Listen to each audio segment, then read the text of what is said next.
here and speaking with you today. When I saw Rachel do the call out for people to run sessions this week, I thought that I could kind of share what I've been doing with schools for quite a few years.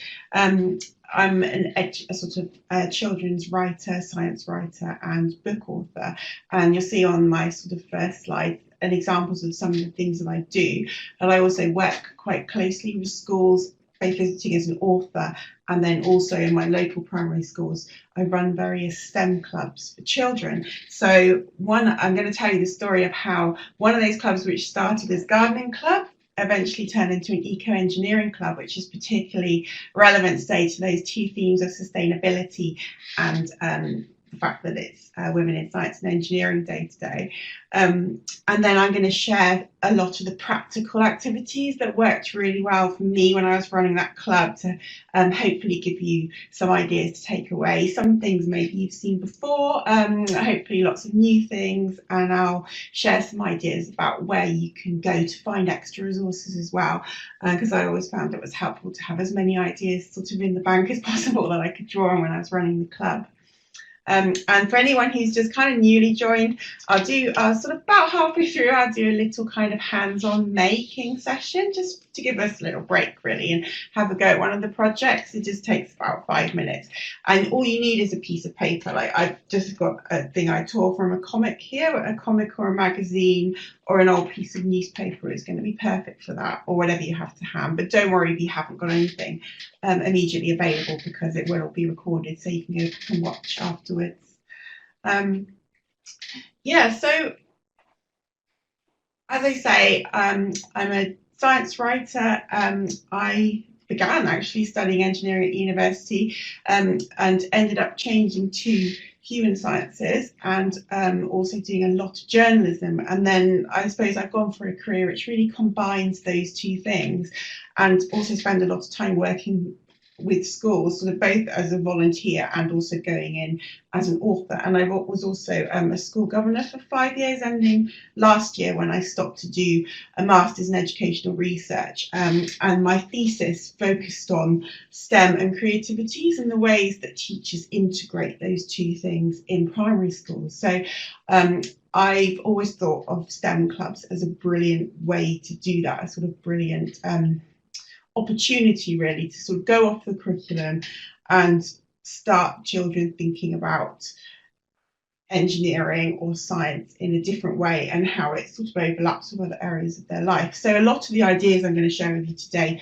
draw on that, sort of using the making or the art or the chance to engineer something as a sort of way in to talk about the sustainability and the science behind environmental issues in a way that gives children agency and feel, makes them feel like, yes, I can really kind of do something practical and get involved here. So my own eco-engineering club, as I say, began as a gardening club at school, and I took over gardening club from other parents who'd been running it for quite a long time. And I was sort of, super keen to work with the children at the young end of the school. So a lot of key stage ones in gardening club, and sort of full of ideas about how we'd sit outside and, and then plant seeds and talk about plants and everything. And once I started, I found that it wasn't my expectations at all. So firstly, it was quite hard to sort of find activities to do with gardening that would last the whole of the time. The time that we had was about 30 to 45 minutes after lunch. So you get children sort of drifting in, and they'd have to, have a lot of time for washing their hands afterwards. So I was finding it hard to find activities that would really engage them for a long time. I'm just going to turn my printer off. My printer's just cleaning itself.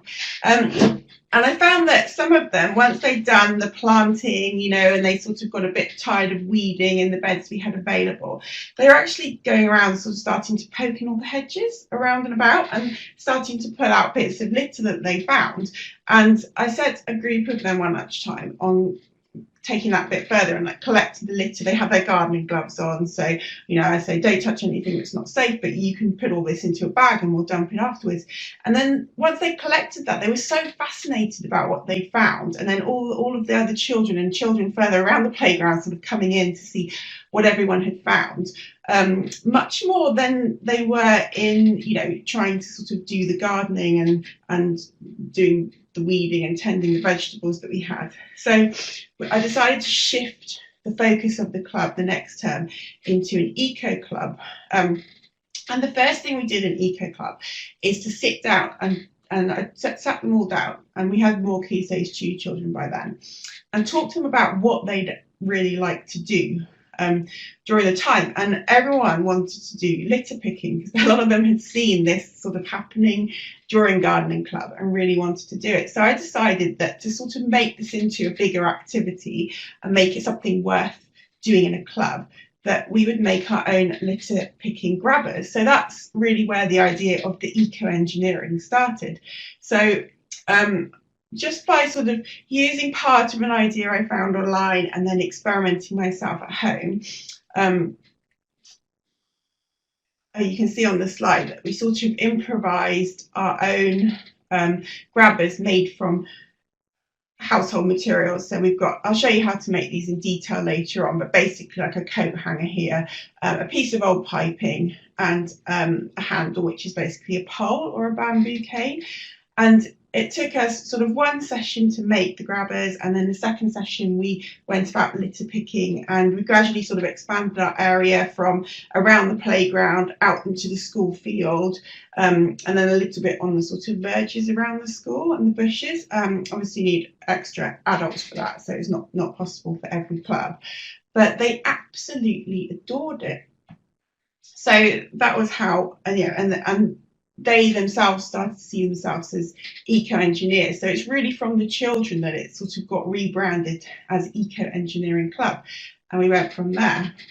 So a few lessons learned from setting up the club I'll share first of all for anyone who's new to running a STEM club. Obviously some of you I know have been running STEM clubs for a long time, and lots of different kinds of STEM clubs, so I'm sure you'll have extra tips to add to, and please feel free to add those to the chat bar, or raise your hand and add extra things that you found as well, and we can kind of all share ideas together. So I began, a few children had done gardening club, but I could see that gardening club wasn't kind of drawing in all the children that I particularly wanted to get interested in doing a STEM club at lunchtime. So I started with an assembly talk where we showed everyone how the grabbers worked and kind of dumped some clean, kind of sanitized version of litter on the stage and got people to pick it up with the grabbers and got everyone interested that way. And that helped us to get a lot more people signing up for the Eco-Engineering Club.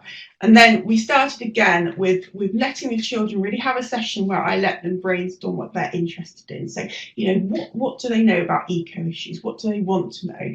And I found out that they absorb so much. They've absorbed so much from their school, from their lessons. They've absorbed a lot from the news. They already know lots about environmental issues, and the children had a really strong idea of which ones they were particularly interested in. So I could see that I didn't need to really do teaching about sustainability. What they didn't know, what the information they wanted, was how they could help, how they could sort of do practical things.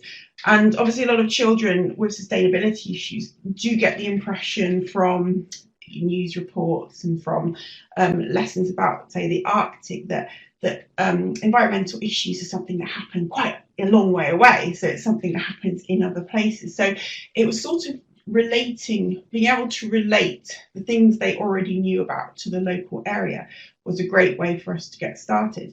So, for example, we took the litter that we collected in those first sessions and sorted it out, again, using gloves, doing this safely, and I kind of had a pre-sort first, but sorting it out and counting the different types. And we found that what we'd collected on the field pretty much exactly matched in proportions the UK's top 10 pieces of litter. That's a kind of a dubious honour to be in that top 10.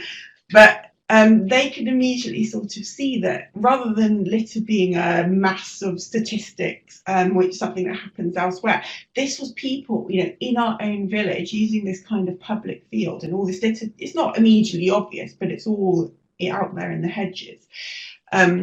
This was something that was, their friends, their families, their neighbours, all of us are involved in dropping litter.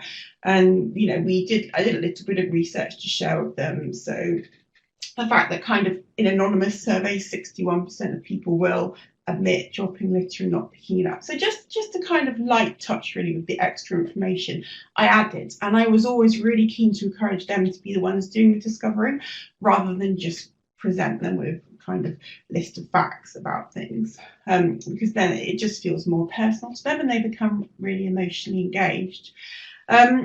So bringing that sort of thing into our initial chats, and we started gathering ideas for what they'd like to do. And then after that, I sort of went through and filtered them and worked out how I might be able to translate them into activities for the Eco Club. I found there was a danger, especially at first when I was super keen, sort of all charged up with ideas, that I actually spent so long planning, and then started to kind of even spend money on getting materials together for them, which didn't necessarily pay off in terms of their engagement. Sometimes the much simpler ideas were working better. So I think if I were to start from scratch over again, or even just kind of rebooting for the next term, I definitely kind of rough out all the activities I want to do beforehand. And then I found that I could ask the whole parent body to collect materials. So, not necessarily relying on the 20 or so children that are in the club to be able to grab everything we wanted. So we wanted like something like a milk bottle, but actually putting the word out to the whole parent body at the school. Parents would be happy to donate materials even if their children weren't in the club. And then, a few things I would go and ask like local companies. So to make the grabbers, for example, we needed some bits of old piping. So I found that I found a local plumber, and you can just ask for kind of offcuts for pipes for that. So it just takes kind of a little bit of planning in advance, and I found it was easier on me. And at that point, this is going back a couple of years, so I had like 3 children in Key Stage 1, and it was quite busy at home. So I found it was really helpful if I could just do that all up front at the start of the term. And then the second thing, just got a little picture of a hedgehog come up. Just again, it's like the hedgehog was for relating, stop them thinking about sustainability and environmental issues in terms of polar bears kind of far away, and start thinking about creatures that live in and around the school. And I found it was really effective to make a space to share what we did in the Eco Club with the whole school. So this is a picture. I haven't got many pictures that I've taken in school. A lot of the pictures I've pulled out are ones with my own children, because obviously this is going to be recorded and I don't want to put too much up to identify the school. But I've got this one of one of the first boards I created for Eco Club, and you can see we've made a big piece of eco art, which is the focus of the board. These leaves here are places where any children in the school, and we started doing this in Eco Club in that first session, any children in the school could come and pin an idea on it, write an idea on a leaf and pin it on the tree, and sort of add their ideas of what they'd like to, what changes they'd like to see around school, or questions that they'd like to ask about sustainability, or ideas for what they'd like to do in Eco Club. And then we've got other bits and pieces, like an example of our milk bottle sculptures I'll show you later, a sort of running total of how many bags of litter we collected from the school grounds and around during the term. And then this poster is something that I did sort of alongside Eco Club, which is a really nice activity for a STEM club actually, which is judging the Royal Society Young People's Book Prize. So you get the pack of books and you can work together to look at those. It's something that sat slightly outside Eco Club, and this kind of helped to generate interest but most of all, like, pride. It's just about making the children feel so proud about what they were doing and feeling like it was visible to the school. So they'd worked really hard to sort of do litter picking, and they got that chance to show everyone else what they've been doing. And then planning the activities, I come to think of it, the sort of STEM club I run at lunchtime in a primary school is science for pleasure. So I'm not trying to sort of deliver the curriculum, and I'm not really even trying to deliver information at the same level I would in a printed product, so in a book or in a magazine. I'm really just kind of getting them engaged in science for pleasure. So it's a bit like the equivalent of having a kick around in the garden with a football. Like, you don't need to teach children all the rules and all the history of football to enjoy playing at home. It's just that feeling of having fun and feeling like you can get hands on and do something, and that can sort of inspire a lifelong passion. So it's getting them just comfortable with the idea that they see themselves as engineers, and they see themselves as people who care about the environment and want to make a difference. And then in terms of starting each session, like following that idea, we didn't start with any formal teaching. Instead, I would start with a quick chat, really, about a question related to the concept. So an example, as if you think of this, everyone will have different settings and different timings for their STEM clubs. But mine was always after lunch, so the children who were in the eco club would get to have their lunch first, and then they sort of drift in one by one. That can be quite disruptive. What you don't want to do is start the practical activity and have done the instructions and the introduction first, and then have people kind of drifting in who will miss that, because it's difficult then to keep everyone on track if you're doing the practical hands-on thing. So we just start by chatting about this sort of one topic at the start and gathering their ideas, and it could give us loads of ideas for future sessions. So one question I asked was, what's the best material for drinking straws? And we'd sort of discuss different things that came up. So we've got metal, plastic, glass, silicone, all these alternatives to your plastic disposable drinking straws, even straws made from the pips out of avocados, straws made from seaweed, straws that you can eat, and straws made from straw is the last one there. So companies now are actually, making straws in the very old-fashioned traditional way, literally just a piece of straw that you can drink through. And those would start really interesting discussions about things like what they considered best, why might we want to replace the plastic straws, and then the fact that actually, could we just not use straws altogether, and would that be a better eco option? So often you can sort of brainstorm ideas for questions depending on what activity you'd like to do, but a really good source of just ideas for these quick chats at the start of a STEM club is Explorify. So this is the Wellcome Trust's free resource. You can just assign a sort of register for free and get access to all these resources. And they have brilliant feature called What If. So it's a sort of model of activities, and I've written about 12 these Explorify resources that are on, maybe about 24 of the ones that are on the site, and they just have a really simple setup. So an idea for an interesting question and maybe a little prompt that you can just use to get a group talking, and that's a really nice place to get some quick and easy ideas.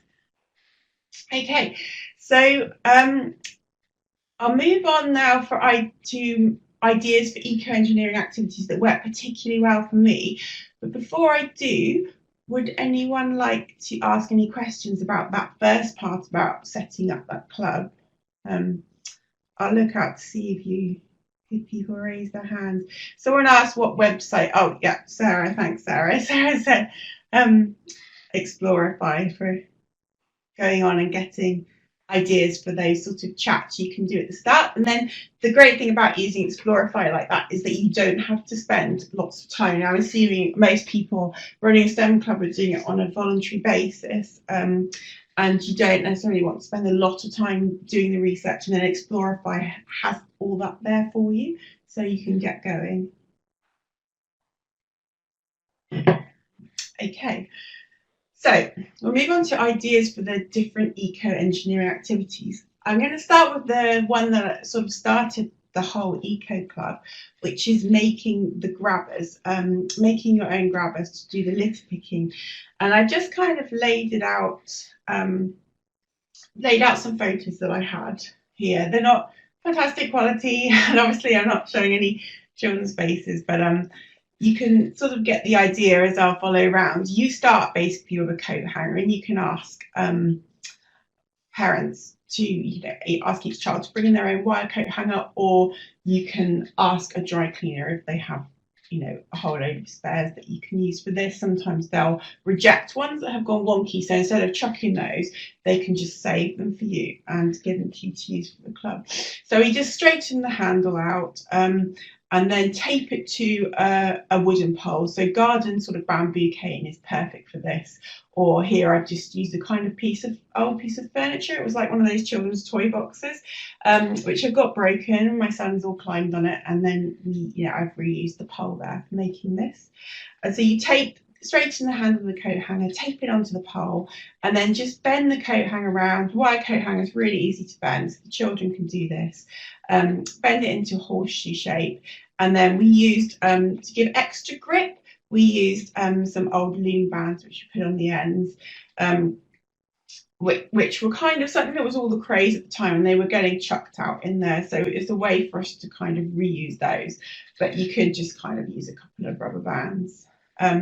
And then so you've got your pole with the hanger taped on, and then you just put it into a pipe. And as I said, I asked a local plumber for bits of off-cut piping, and we just put it together by pushing the pole into the pipe. And then they've got a grabber which they can easily use and handle themselves, but that they've made. And the fact that they've made it, that they've engineered it themselves, and you can spend some time, like a whole session, kind of talking about, do improvements, do little tweaks to it.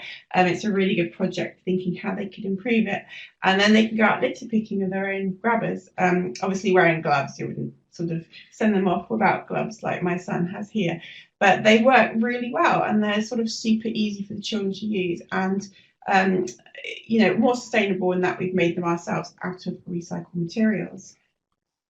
So that's one I totally recommend.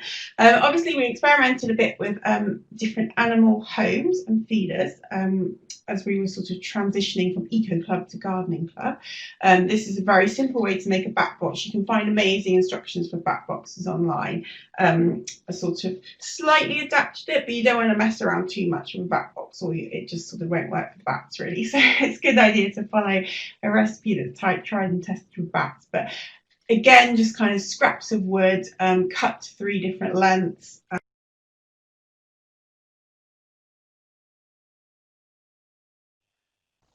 And pieces the back can go and roost. Tiny sort of lid on top, cutting holes that children like to do with hacksaws, just little like kind of ridges for the bat to climb up. This is obviously a fake bat climbing up the ridges, and then painting the bat box. And we always did, when we did painting stuff, I always ended up doing it within cardboard boxes so that they didn't make too much mess in the lunch session that would take a long time to clear up. So I was just a volunteer kind of going into school. And there's the kind of finished bat box on the wall. And again, it's something that everyone can see, that they made themselves. Everyone at school can kind of see it and look and see if you get any bats to come. And there's a simple kind of bird feeder that we did as well, where everyone brought in their own lid from home. We had, again, a kind of chunks of off-cut wood. We're lucky in the village, we've got a kind of like timber yard with which has often like offcuts they can give you to use in school. Maybe something similar from like a local carpenter. And it's just a case of then assembling lid, sort of drill a small hole with a hand drill, pencil in, and then this is just an empty orange peel filled with kind of suet, like mash and seed for the birds. And it's sort of super simple. They can make it and hang it up at school. And there's our sort of improvised bug hotel as well. So we didn't, we didn't try and do anything too ambitious with the bug hotel. This is very much a kind of stack and put it together, and they can change the design as they go. We did quite a lot of upcycling, and this was a project they absolutely adored. So here we've just got them to bring in their favourite magazine or comic, so an old one that they don't want to, they finished with, they don't want to read anymore, and then cutting it up into squares and using like PVA glue in an old piece of furniture, So the kind of furniture which you'll see end up in the skip, the caretaker was put in the skip outside school because it's a bit old, like a really scratched table or old wooden chairs and so on. And then you can upcycle them by using the watered down PVA glue to paint over and layer up the comics. And once it dries, it creates pretty solid coating, and it makes a really nice kind of piece of furniture, say for the school library. So something that won't be overused, because they obviously don't want to sort of see it destroyed, but it is actually quite robust. So it's a really nice way to make something look very bright and colourful, and they can get really hands-on and enjoy doing it themselves. We also made shower timers. This one sort of mixes us, and this is better with Key Stage 2 children. We basically took, it's a bit hard to see because it's on a white background, but we took 2 small bottles just from the recycling and a little bit of play sand, and created a little plastic disc that sits in between the two with a hole, and basically did a bit of maths to work out how much, a bit of timing to work out how much sand would we need in this sand timer to time our 4-minute shower to have our more sustainable showers. So that was a really nice session because it involved both that making, that engineering aspect, and tweaking to get the sand flowing through at the right rate, measuring the amount of sand and so on. And that's a really nice simple project, and again one where they can bring in all their own materials, which is fantastic. And then we did quite a bit of weaving. Again, this is one that works better with older children, but you can weave using old bits of t-shirt, like really kind of ragged, sort of scrappy things that we managed to collect from lots of different parents, and or weaving with old bits of packaging just to sort of learn how to do it, and making baskets and so on.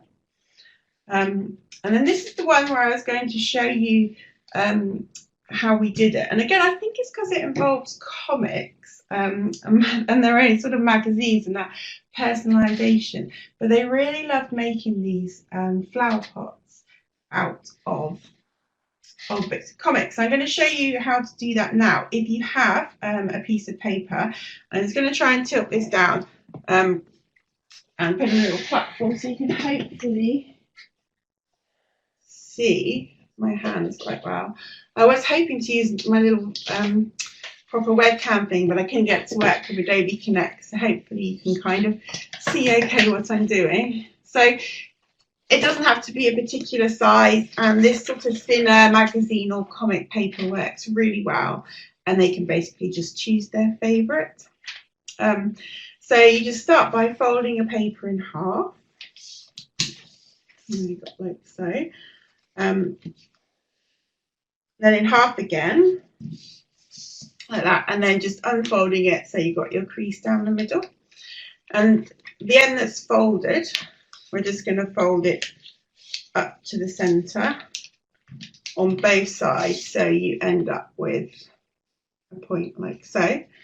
And then we're going to take the top flap only, the top flap here, and fold it down to meet that top line, and then down again over the top of the triangle. So now we've got a half pocket like that.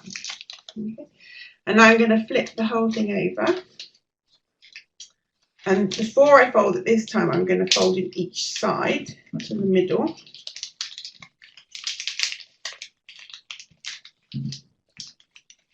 So you can see I've got those there now. And then again, fold the top down once just to meet that top corner, and again fold it over the top like that. So what you end up with is a little pocket like so.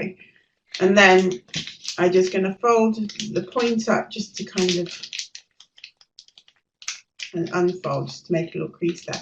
And then when you open it up, you can basically use your thumb to push up to the side, and you end up with your little sort of swoosh it down a bit.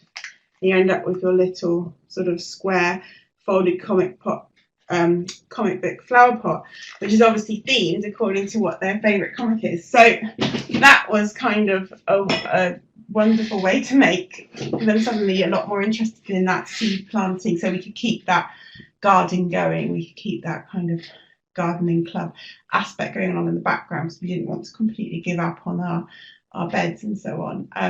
And then depending on what type of paper they do make it with, often you can just, once the seedlings sprout, you can just plant that in the ground as a whole. And then, someone said it's a good idea for waste paper at school. And it's a really nice way to use it up. You just have to say, like, if you're the kind of parent who's sneaking bits and pieces into the recycling box, you just have to make sure you're not accidentally using some of their prized kind of paper that they've drawn creations on. And if the paper's thin enough, you can plant it straight into the ground. You don't even have to take it out of the pot, the seedling, so the paper will obviously just biodegrade and disappear over time. And it's basically like planting your own superheroes. So that worked really nicely. Here's another kind of planting one turned into an engineering activity. So here we've just taken a bottle. It works with any size bottle. Just ask parents for bottles. Our children can bring in their own, and they even have some spare bottles in the school kitchens. Cut them in half, really simply. Take a bit of old rag, a bit of old t-shirt, obviously nothing that's been used to kind of wipe chemicals on a car or anything. And a fairly clean t-shirt, and then plait it. So plait 3 strips. Cut your bottle in half, turn one upside down, put it into the bottom half, and then just feed the plaited t-shirt through the hole. And then you fill it with compost to keep that piece of t-shirt in place. And then you can put water in the bottom of the bottle, and it will get absorbed by the plant that you plant in there. So it's a way to kind of keep salads fresh at home. And I shared with them the fact that 178 million bags of salad and herbs are thrown away in the UK every year. So that's a huge source of waste, both of food and of the plastic bags that they come in. So this is a way to kind of both keep those shop brought things alive, but also just to try and grow your own on your windowsill without having that pressure of like remembering to water this tiny plant all the time and being able to keep it alive. And then we also turned it in, it was both engineering and art project, because we could then paint the bottom part of the bottle in whatever design we wanted to, so they could kind of all personalize those in a different session. So that can spread over, easily over 2 different STEM club sessions. And you end up with these really nice planters. Okay. And another bottle-based activity which they loved. This is sort of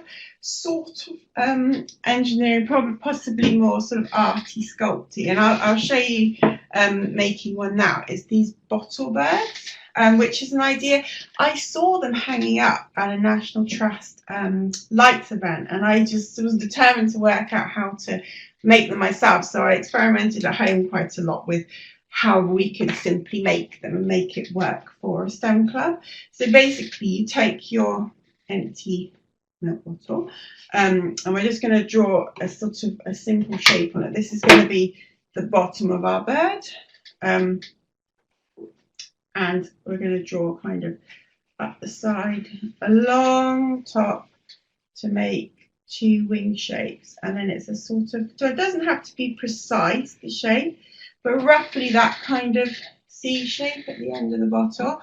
And then the same on the other side, going along the top, so, and then it splits, and then you've got this sort of rough C shape up there like that at the end.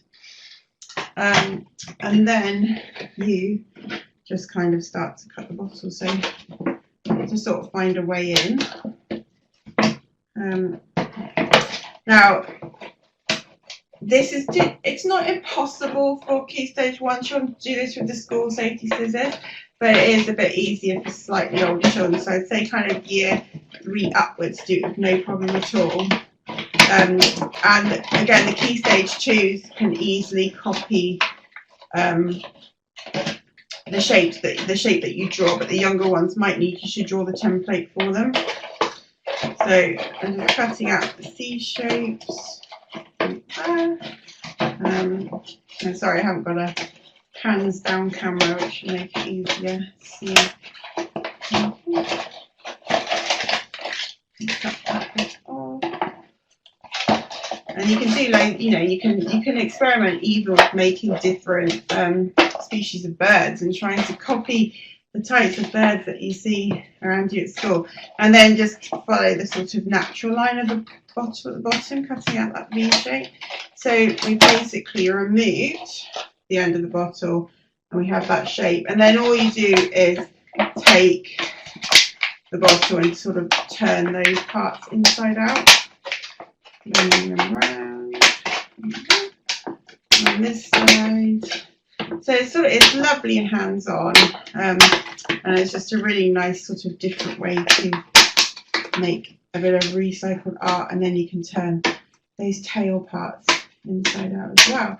So you end up with, best to show it on camera, sort of bird-shaped bottle art, which looks really nice when you put it in a tree.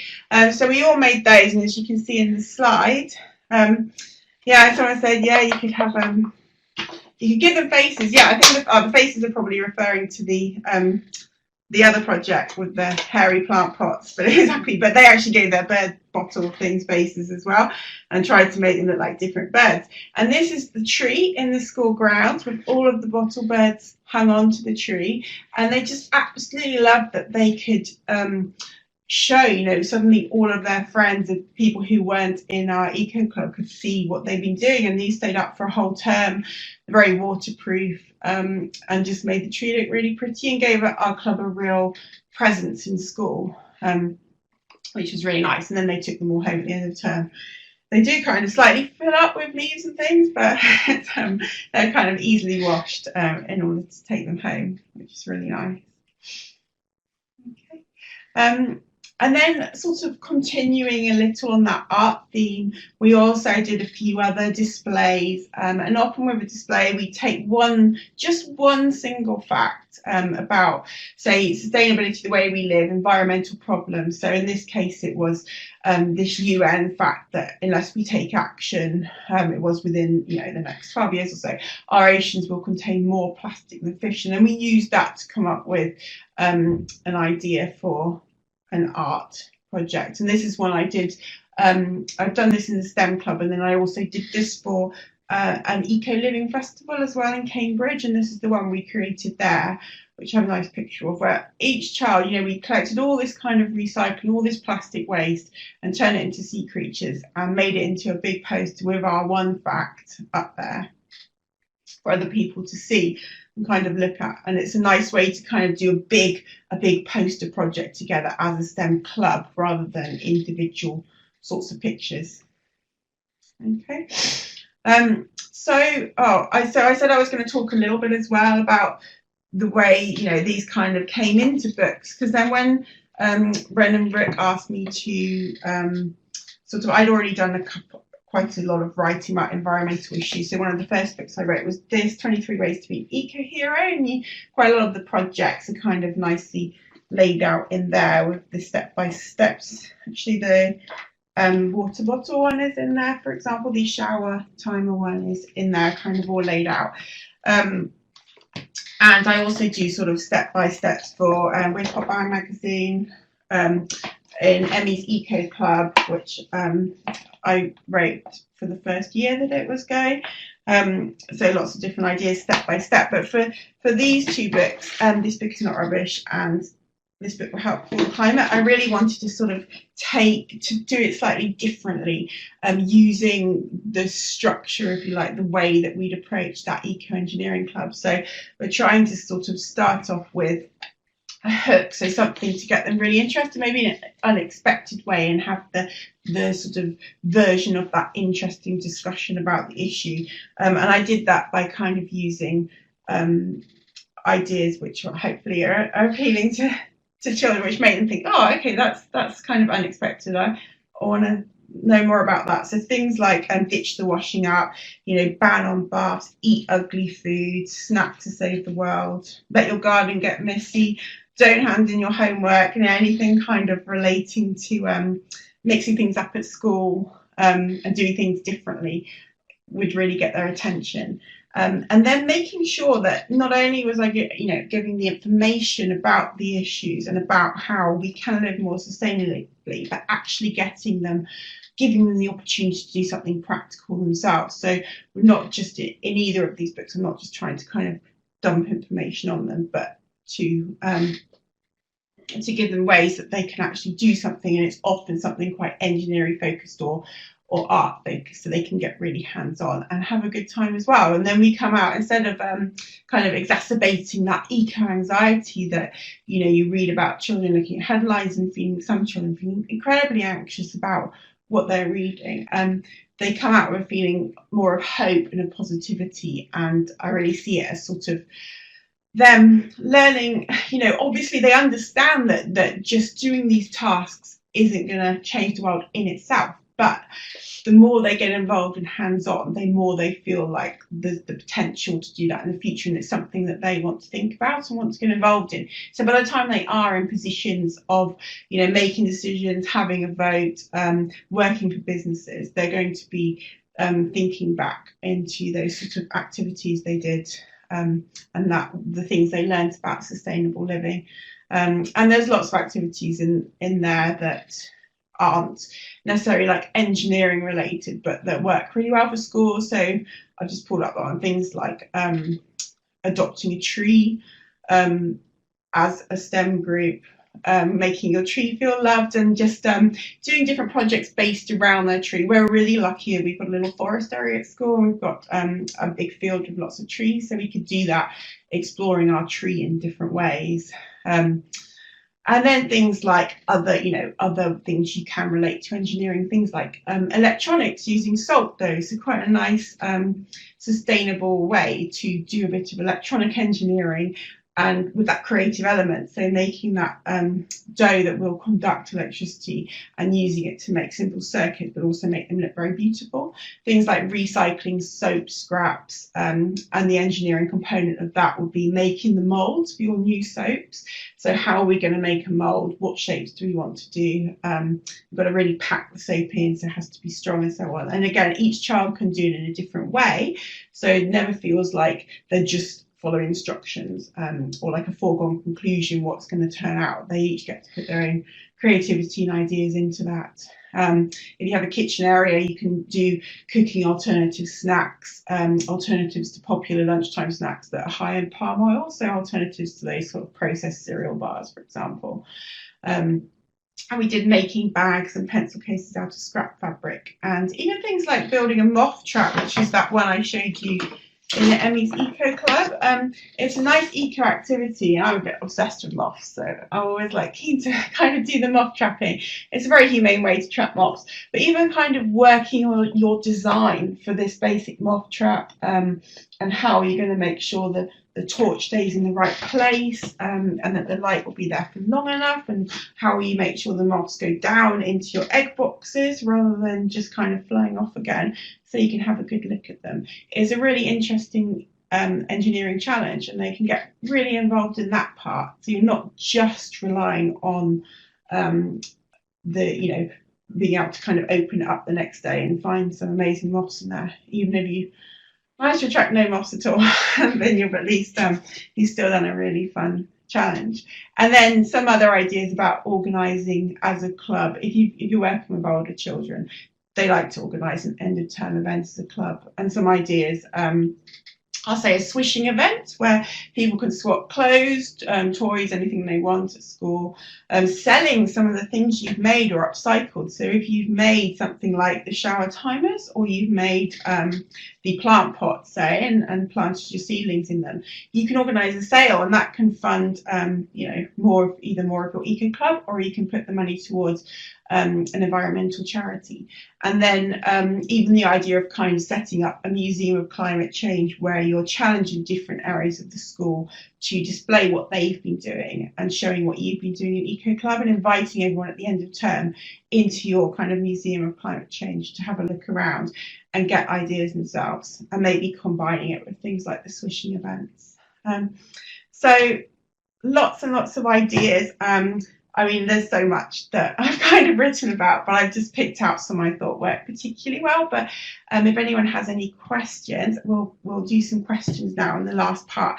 And I also just want to say that I've set up at the moment during lockdown, because two of my sons aren't going back to school until September now. So I've set up a different kind of STEM club just last week, which is live for my son's classes, but I'm also sharing the ideas of anyone via email. So if you want to sign up, you can do that on my website, and it's called The Secret School for Curious Children. So that's very STEAM focused. So again, it's like trying to combine the science with giving the children something they can make and be hands-on. So thank you. I'll let Rachel unmute anyone who wants to ask questions, and I'll also scroll through the questions at the bottom of the page. Someone asked, oh yeah, Where's Pop Bound Magazine was the name of the magazine that has Emmy's Eco Club in. And Sarah's shared a dough recipe as well. Oh, thank you. Julie said you've got This Book Is Not Rubbish. Thank you.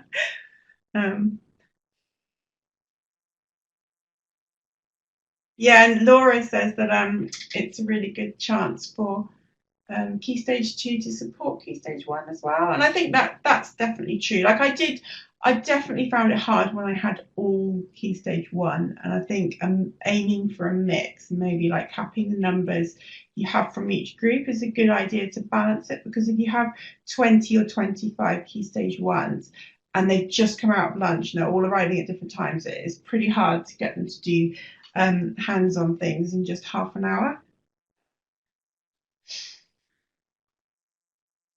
I've got my picture credits there, some of the other images. I should say also the This Book Is Not Rubbish, the fish image from that is by Alex Patterson, who's illustrated this book, and I didn't put that on the credits page.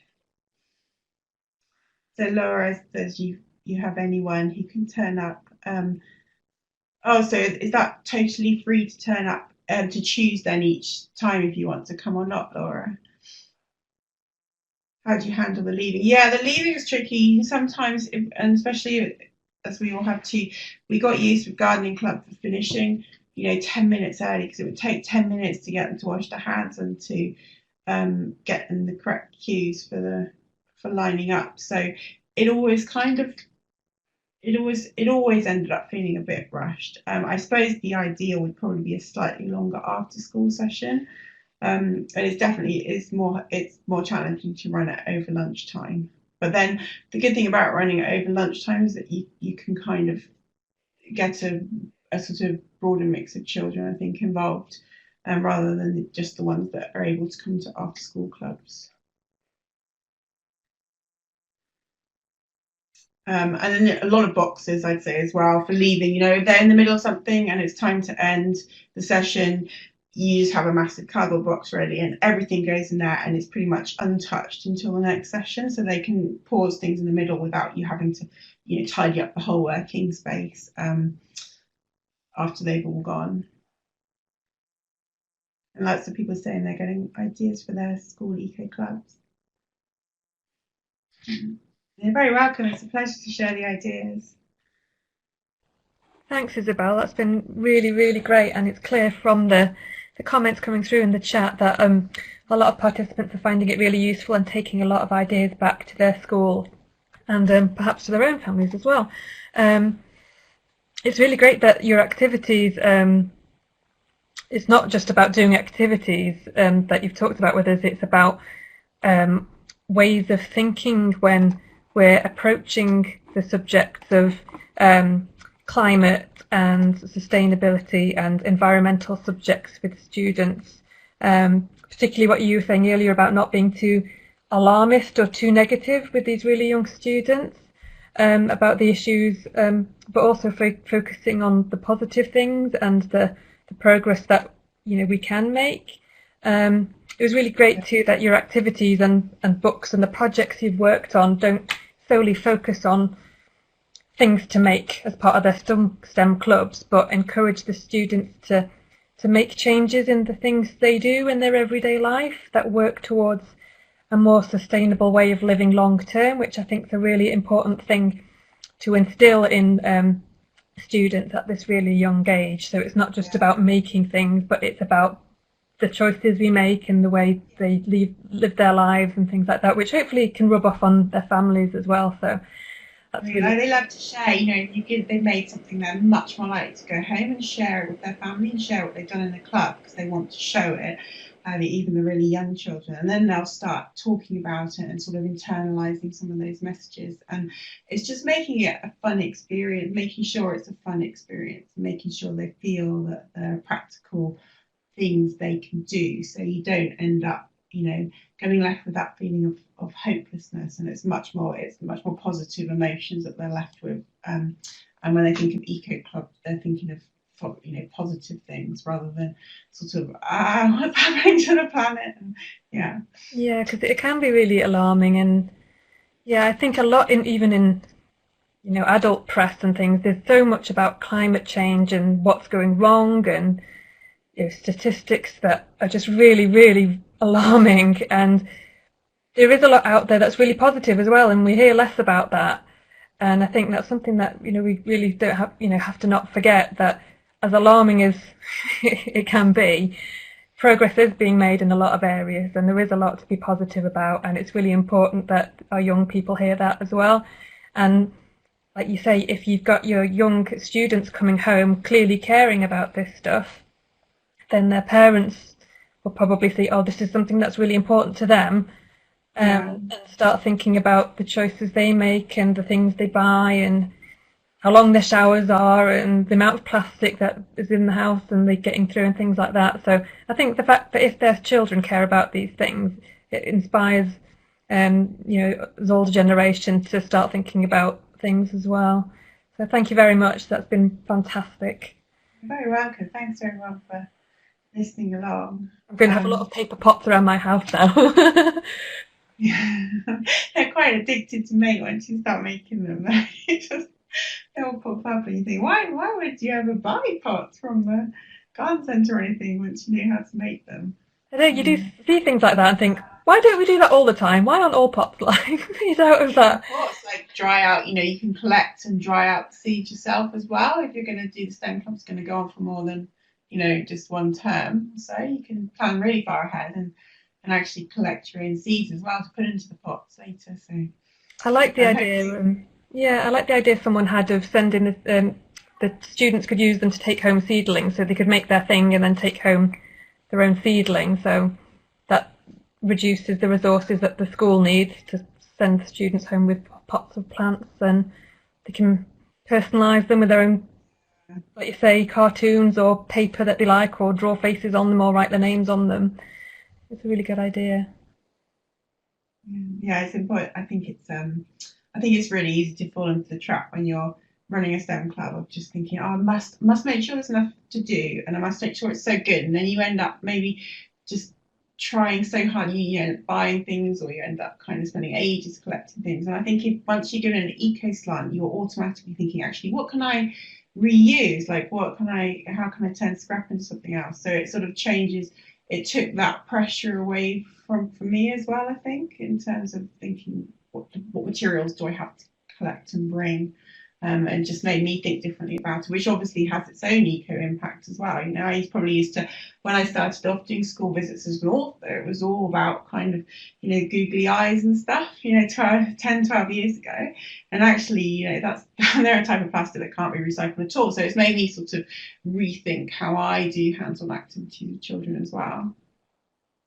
Yeah, I think a lot of what people running STEM clubs struggle with, apart from finding the time, is the kit. And a lot of the time, the kit can be the challenge. They can make the kit, so they can make the litter pickers. They can make part of the things that they need that can be part of the activity. So a few more questions and comments coming through the chat. So before we sign off, let's just have a quick whiz through.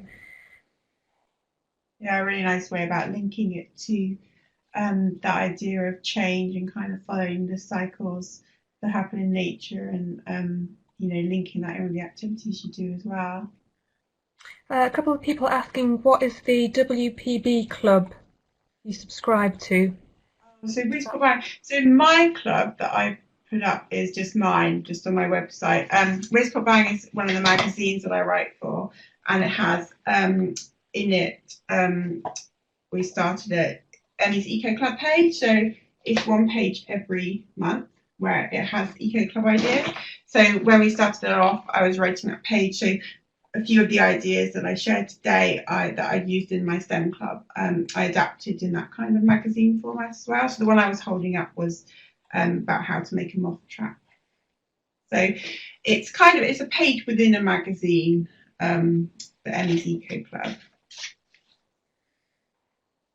Yeah, Laura's been saying it gives children a sense of control in some small way, which is really important, and particularly disadvantaged children do not feel like they can succeed and have as much of a difference, and clubs like this give them a chance to see that you can start with small things and cumulatively have as much of an impact as anybody else.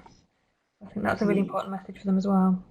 And that's another way, it's good to kind of do it at lunchtime and do that assembly and get that hands-on stuff. I noticed that when we were using those litter pickers, we suddenly gathered a crowd around us of other children who were interested. And I was kind of noticing, okay, you look really interested in this.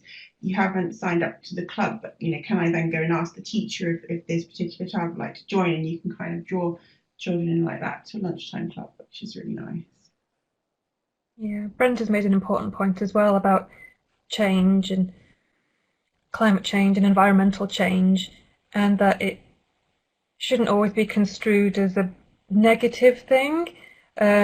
Change always occurs, whether for natural reasons or human-induced reasons. So that's an important message to get across, I think, to students and children as well, is that change does always happen. The planet gets warmer, the planet gets cooler, it works in cycles and things like that, which is obviously something they probably wouldn't investigate in a lot of detail till they get much further on in perhaps secondary school. But I think a lot of the messaging around perhaps climate change and these issues is always very focused on it's our fault, all these changes, and a lot of it isn't as scary as perhaps the messages that they're encountering. So I love the idea about doing a longer study on bees as well. That's really nice. And you could tie that in with building a kind of the bug hotel for your sort of solitary bees as well, which would work really well. There's so many cross links, and it's a great one for sort of just going where the children want to go, really, and giving them the control to sort of say what they want to do in that club, and makes it less like another lesson. Makes it feel really different and special.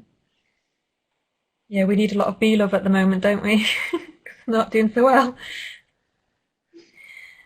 Okay. Well, we also I'm doing slow, if you have got bees around school, and doing slow-mo videos as well of bees. If you have a school phone which can handle that, a school tablet that can handle slow-mo videos, you can use that to really kind of get everyone really focused on bees, because once you slow them down, it looks so incredible. Yeah, great. A couple of people have said they've been ordering your books as we've been live, so that's good. I was talking to Isabel before everyone dialed in, and her start slide, the first slide of her presentation, was only a fraction of some of the books she's written, so she's extremely well published. So look up all her books. There are a lot of resources out there, and obviously, you could find them in libraries as well, hopefully in school libraries and so on. You can kind of hunt them down. I can't sign up. Yeah, I'll have a look into that.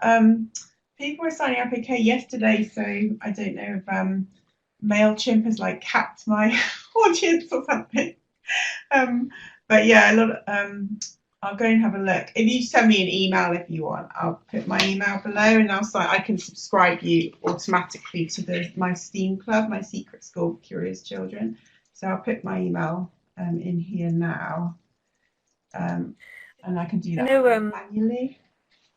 Yeah, Laura says her wildlife trust are really good as well, and I think forest schools are becoming really popular, aren't they, with really young children? I think they run probably weekend sessions where you take your children along and they do foraging and woodcrafting and stuff like that. So that's really good as well. People can train. People can train as kind of official forest school providers, and you just need a little woodland space, really.